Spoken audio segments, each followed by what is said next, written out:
Living off dividends sounds like a really good plan, right? Don't have to sell any investments, you don't have to worry too much about the market crashes because you will always get paid. But my dream is to do this longer term as I build. I want a stable portfolio. Now, I know it disappoints people when I talk about what I invest in. I have predominantly dividends, and I also invest in Bitcoin as my growth engine. So I don't want to mud the waters too much in terms of having growth stocks, dividend stocks, and also cryptocurrency assets. But in this video, I want to kind of go through the reality of what it could become for myself and what people already do and have done. But these are a reality check for a lot of people who are new to investing or have not quite made that jump between growth stocks into, say, dividend stocks. Now, the reason why I believe, anyways, and certainly from a psychological point of view, on the screen you can see the high world dividend yields kind of fund here. Now, a lot of mine are in funds.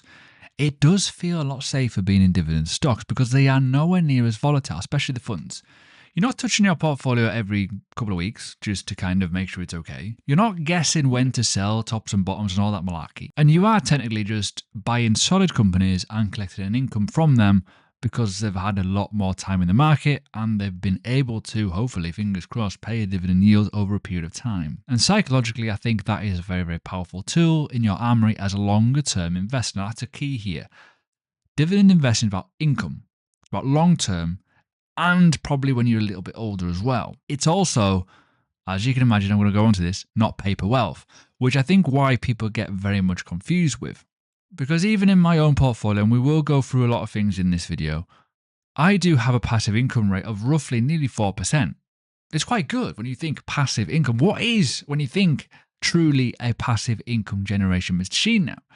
And one of them on the planet is obviously dividends. Now, my portfolio is doing pretty well. It's also achieved a lot of growth in terms of its total profit at 18%, which is what you can see here on the screen. Now, as much as a portfolio might be boring, it may well be paying you quite a decent chunk quietly. And this is normally why it suits the older generation, which is perfect in a way, but you've got to build somehow. So obviously, yes, here is my yield on cost, 4.15%.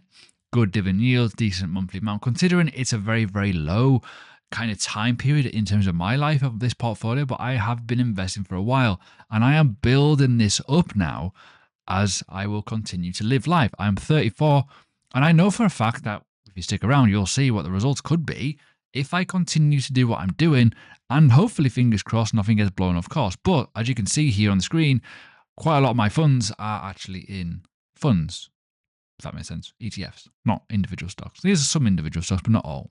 But the reason why I say this and the whole element around, oh my God, growth versus dividends, there will be a point in your life when you will go to your portfolio holdings, for example here, and growth will stop being exciting because you are starting to basically poo your pants, because it will drop. As I've alluded to at the start of this video, I'm a Bitcoin investor. I bought Bitcoin in 2016. I've got quite a lot of money in Bitcoin, and that is volatile, and it does make you wince a little bit. So over the course of the next few years, I will be, building this portfolio up, because that will allow me to have a bit of a safety blanket longer term to have a decent portfolio that will not be too volatile, obviously. Now, the boring truth is, and this is a tool called Investing Pro, this is just about research, really, because when you talk about compounded and why there's certain metrics out there that you kind of need to look for realistically if you are looking at dividends. Now, on the screen, roughly around my head, I've put here, right, long story short, market adjustments in terms of market capitalization is over 250 million. Fair enough. Dividend yield over 4%, and growth cargo, which is kind of the most important thing in my metric, is growing over a 5-year period. Now, these are all companies that fit that. But what I've done here, just to be a bit naughty, a lot of people go for this. Oh, high dividend yield. Normally, and you can see very, very clearly by a lot of the green on the left-hand side here, they are all undervalued. It's because they're tanking, basically. Long story. They're tanking, right? So try not to get too caught up in the emotions of what the dividend yield is. It's more what it could become, because I'm hoping you're going to learn, and I will showcase this platform in a second in terms of what you can do to get this quite cheap. It will help you massively if you are picking quality stocks, right, realistically, that are growing their dividend yield because they are good, solid, longevity-wise companies that are paying you and paying investors as technically the market goes up and inflation goes up. But when we're talking this, we're talking little bits, right? Little tiny, like from dividend payout being £1 payment to maybe £1.5, for example, £1.10, £1.15. Get the idea? It will gradually grow. Therefore, your passive income as you invest will also grow. That's what gives you that compounding effect as well. So just give you a bit of an idea, by the way, before we roll around. Let's look at like some of these Next Energy, whatever fund this is, right? As crazy as it is, it looks mental.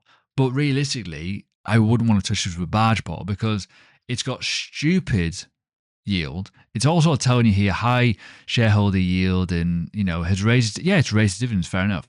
But the price has gone down quite a decent chunk.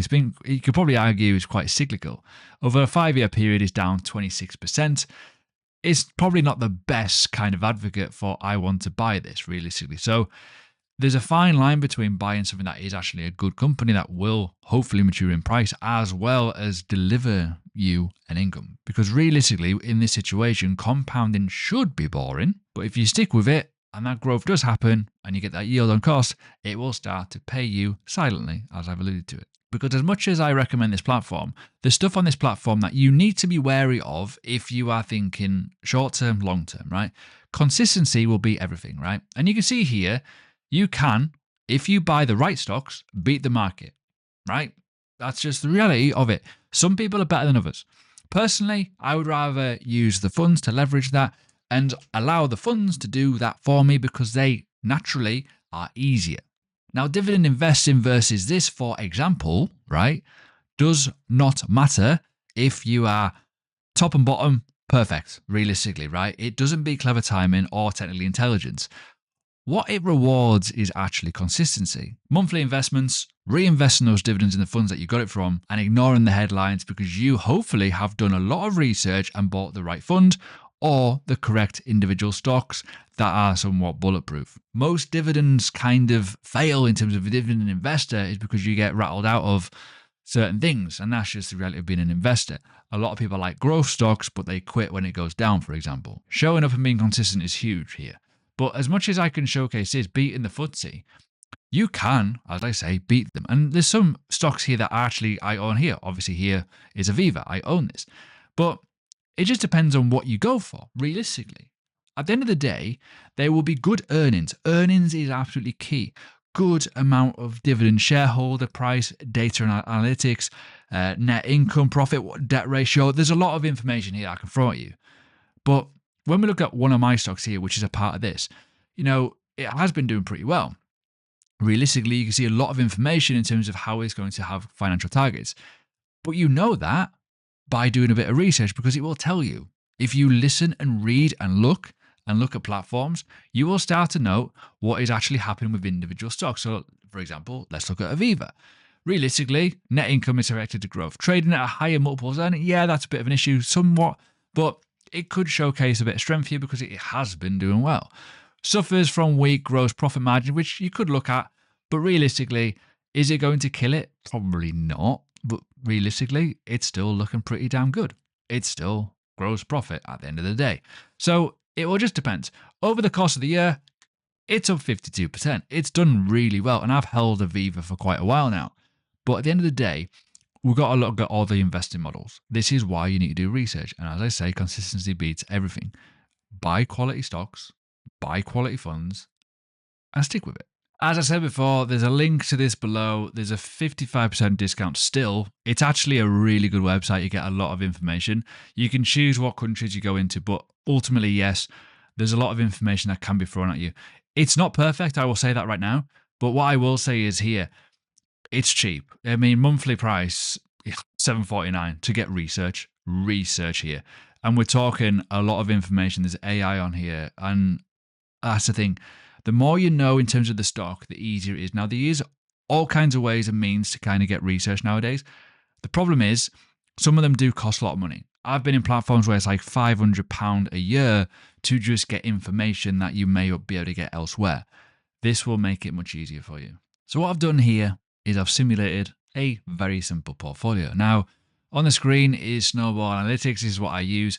great for basic research. I wouldn't use it fully for research, so it's great for data analytics of your portfolio, realistically. So what we have here is 3 funds, 3 very, very good funds in my viewpoint, and that's what the yield would be if you were to buy those 3 funds, roughly at today's recording. They will fluctuate and change as stocks will change. 4.17%, which is pretty damn decent. So that's a yield. Obviously, you could do a little bit of maths to figure out, well, how much do you need to kind of do that? This is why it's quite good to see it in terms of the obvious, because if you're buying individual stocks, they will be obviously different, but they do have dividend growth as well, because the dividends in them are actually pretty strong. So over the course of each year, you're going to get a 10.0% growth on the dividend payment, which is actually pretty neat. But this is the thing, right? As I alluded to it, you don't have to worry about certain things because you can invest in these every single month. They will be withholding tax for some of these because obviously some American funds here. The UK one, probably not at all if you're in a stocks and shares ISA, of course. You've got to obviously think because they're in a fund, they're much easier to manage. Obviously, yes, you can look at that, but ultimately, longer term horizon is required here. And yes, you reinvest those dividends. For me personally, I reinvest what I get directly into the fund that I was given, which makes sense. So if I get £200 from, say, the old world kind of high yield, I will put it straight into that again. You don't have to be perfect with timings. Too many people go, oh, what do I do? Do I do lump or do I do monthly? Well, personally, rather do monthly and just do it. Just go for it. And I think this, in my viewpoint, is why people underestimate because, oh, it's only that. Oh, no, whatever. But after 5 years, it looks different if you're consistent with what you're putting in, if they perform, if that makes sense.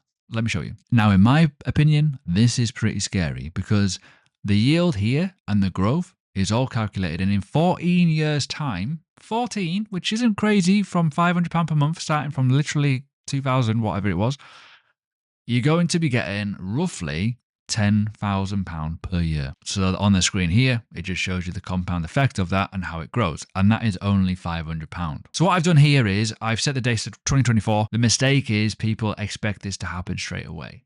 At the end of the day, I know for a fact that my portfolio is on course to be over 1 million by the time I'm 50. If I keep producing the numbers that I'm producing as well, in terms of what I'm contributing, even if the market goes a bit iffy. And then what do? Well, I will move it over to just fully dividend kind of funds. And I'm already kind of realistically cheating because I'm already putting them in dividend funds now. So I don't have to do too much realistically. But that's my personal thoughts. But over the course of time, the yield on cost will be 4.44% over a 2-year period. That's kind of grew. So yeah, £2,000 a month. Crazy when you think about it in terms of the calendar, how it looks and all that kind of good stuff.